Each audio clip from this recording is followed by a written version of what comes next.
Okay, so I'm gonna be sharing how I make these kimchi cheese and sweet corn pancakes, and these are inspired by my love for Korean kimchi pancakes. So here's a quick taste test of these pancakes. And these ones I slice into like 8, and basically you get the delicious crunch and acidity from the kimchi, balanced off with the rich saltiness of the cheese and the sweetness from the corn. So we're gonna start with a can of sweet corn here. You can also use, of course, fresh corn on the cob if you have. And I basically just drained the corn here, and I'm gonna set aside the liquid to mix it with the kimchi juice or some water if you're not using canned corn. And we're gonna prepare the dry mixture. So this is basically just all-purpose flour, cornstarch, some salt, and some baking powder. So we're gonna mix the dry ingredients together. And while we're mixing this, we're gonna add the liquid. And this is going to be a very thick batter at the start, but we're going to adjust it later on. We're first going to add the kimchi. So the kimchi might have a bit of liquid, and you can just chop it up into smaller pieces. I use like basically just kitchen scissors here.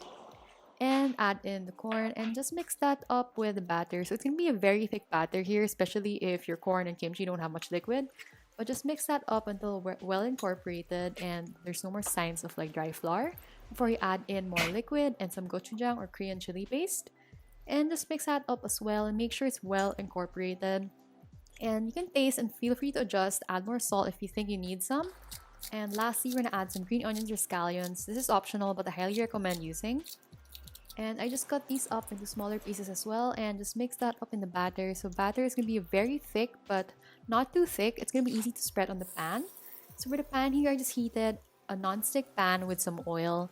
And I added in some of the batter, topped with some cheese.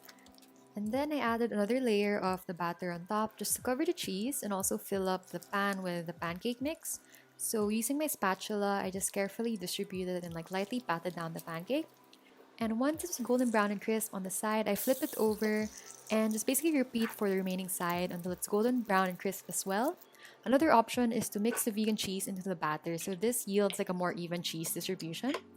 And the same way, just basically pan fry this on the pan and just cook it until it's nice and golden brown before you flip it over as well. So there's the finished pancake, and you can find a full recipe of this link down below or on my website. And you can basically just slice this. I used a pair of kitchen scissors and I had these pancakes done. And you can use your hands and enjoy. And yeah, thank you for watching, and I will see you in my next video.